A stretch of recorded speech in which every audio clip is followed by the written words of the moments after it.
हम बात करने जा रहे हैं नवदुर्गा में चंद्रघंटा तीसरी माता के बारे में कि उनका स्वरूप क्या है, उनका मंत्र क्या है, उनका रंग क्या है, उनका भोग क्या है। मेरे साथ है पंडित सुनील भारद्वाज जी जो हमें बताएंगे। पंडित जी हमें ये बताइए कि चंद्रघंटा माता के स्वरूप क्या है। देखिए, ये स्वरूप माँ का सबसे मन को भाने वाला है। किसके लिए? भक्तों के लिए। सिंह पर सवार 10 भुजा वाली माँ। अब 10 भुजाओं का अगर वर्णन करते हैं तो प्रत्येक भुजा में अस्त्र शस्त्र जो हैं और पुष्प जो हैं उनका वर्णन सुन लेते हैं। देवी भागवत में यह लिखा है, माँ की सीधे हाथ की सबसे ऊपर वाली भुजा में है कमल पुष्प। कमल एक लक्ष्मी का संकेत है। इनकी आराधना से लक्ष्मी भी मिलती है, लक्ष्मी की भी प्राप्ति होती है। सीधे हाथ की तरफ सबसे ऊपर वाला जो हाथ है उसमें कमल पुष्प लिए है। ये लक्ष्मी को आवाहन कराता है।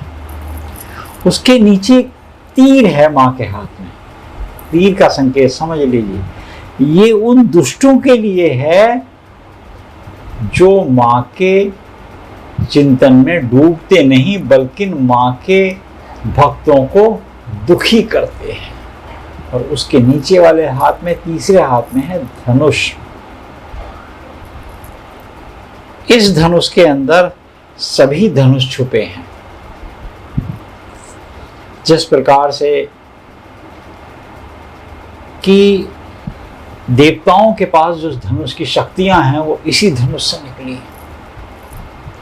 और उसके नीचे अभय मुद्रा। इसका क्या मतलब है? पुष्प, तीर, धनुष, अभय मुद्रा। और उसके सबसे नीचे वाला जो हाथ है वो माँ का माला पे है।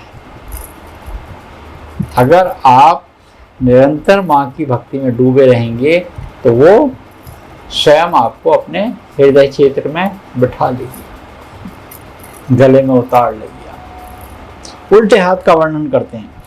उल्टे हाथ का सबसे ऊपर वाला हाथ में कमंडल है।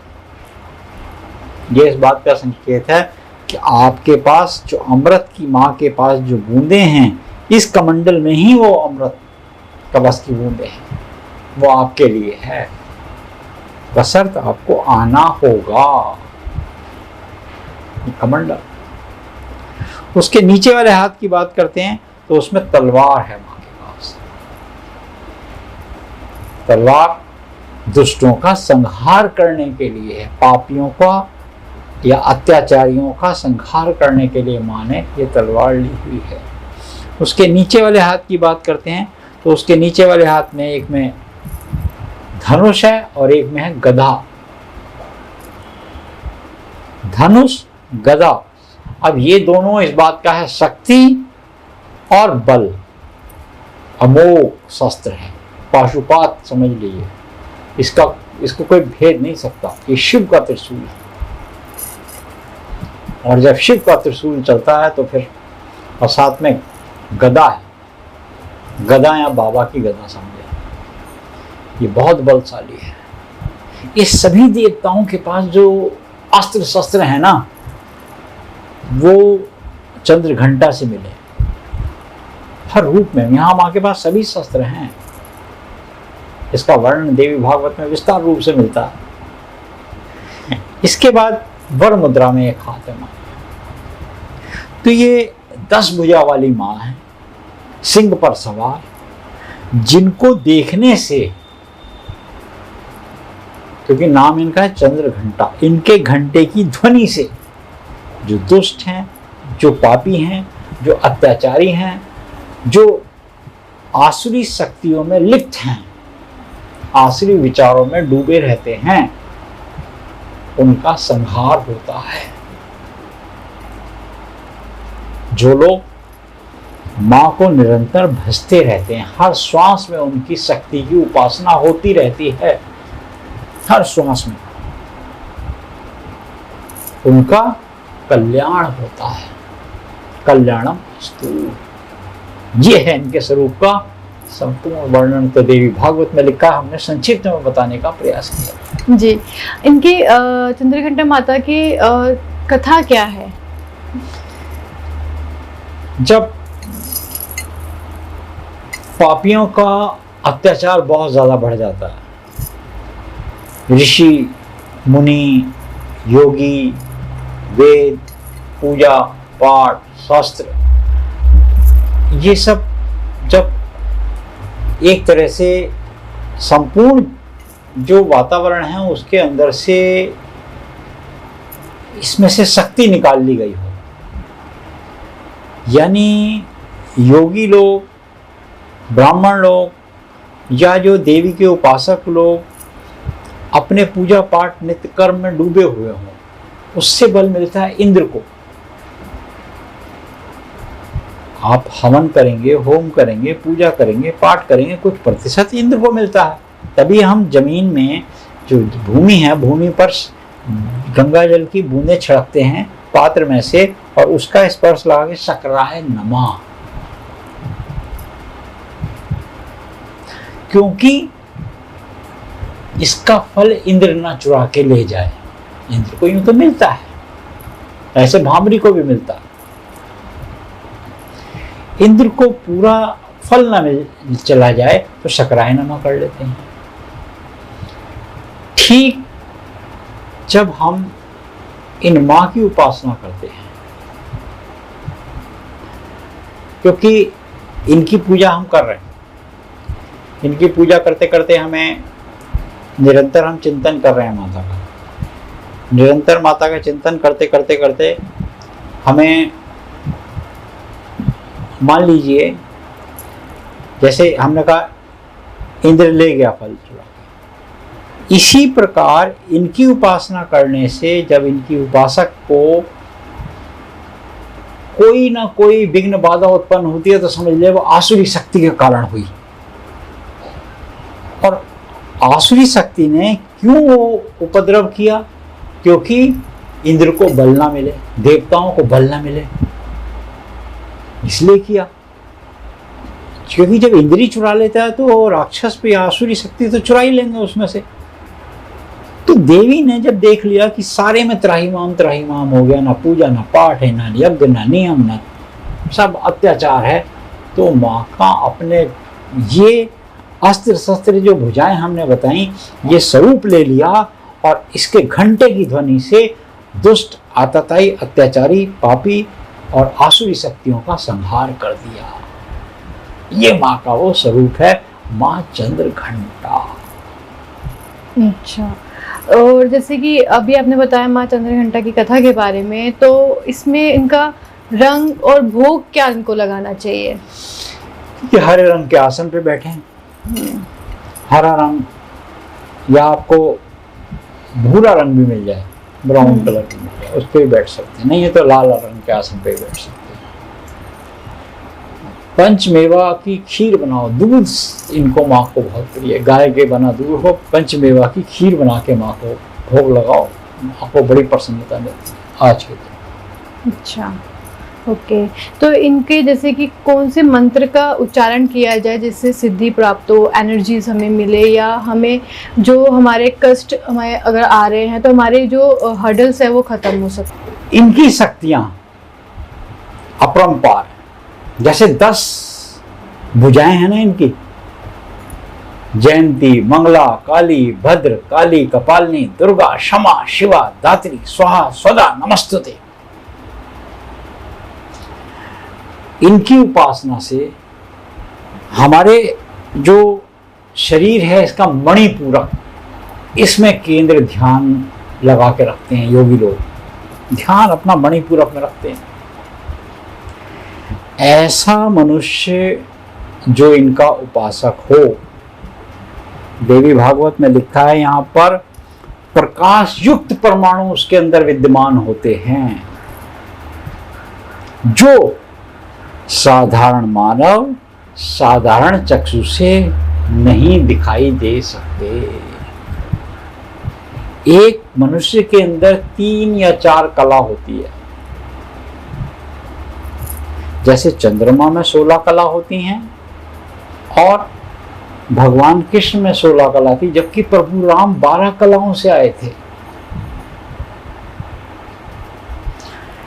इनके उपासक को पहचानने के लिए सिर्फ उसके आभा और उसके तेज को परखना होगा,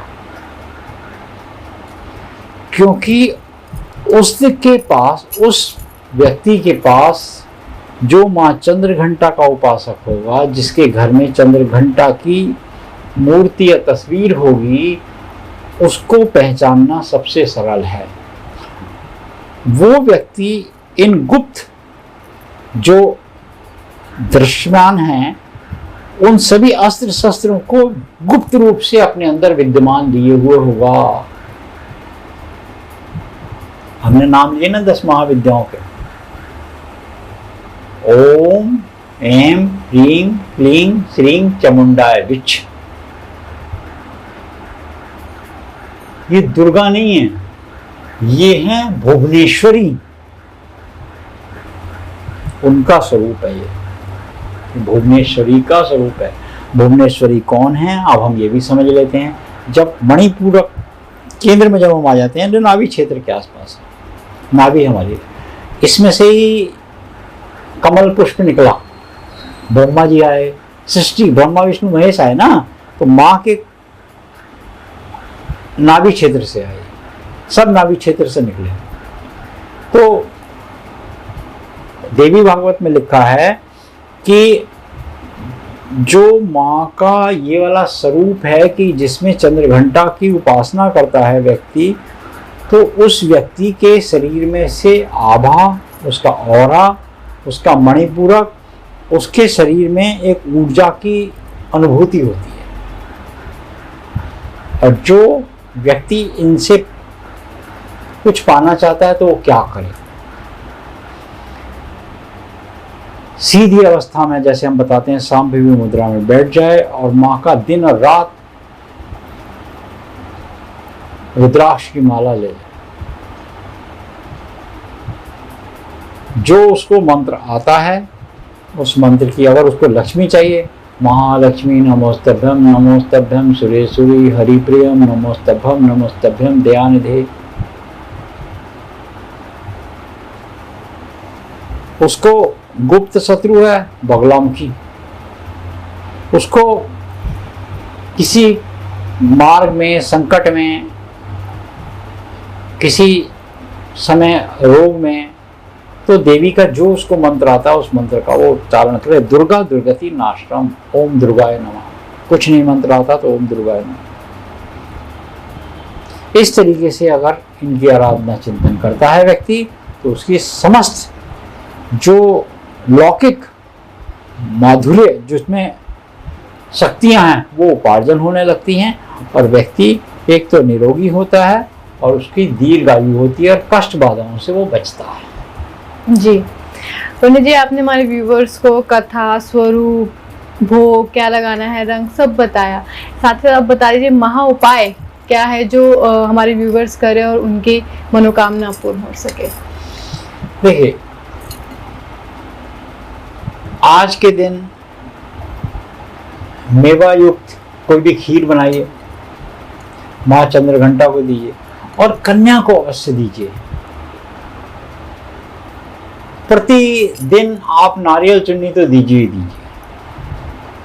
आज के दिन कम से कम प्रयास ये कीजिए 10 कन्याओं को दें। बस यही महा उपाय है।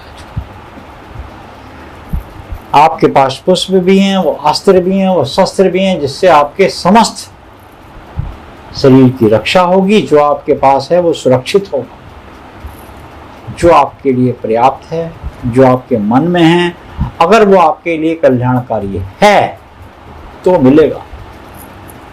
ये नहीं कि आपने मांग लिया कि अमुक चीज मुझे मिल जाए, अमुक व्यक्ति, अमुक वस्तु मुझे मिल जाए, और वो आपके लिए किसी हित में नहीं है, तो वो नहीं मिलेगी। फिर आप देवी पे या देवी के वचनों पे संशय ना करें। संशय तो कर ही नहीं सकते आप। जिसने आपको जन्म दिया, जिसने आपको ये शरीर दिया, जो आपके अंदर ये वाणी, आज जो हम वाणी बोल रहे हैं, ये भी देवी का ही स्वरूप है।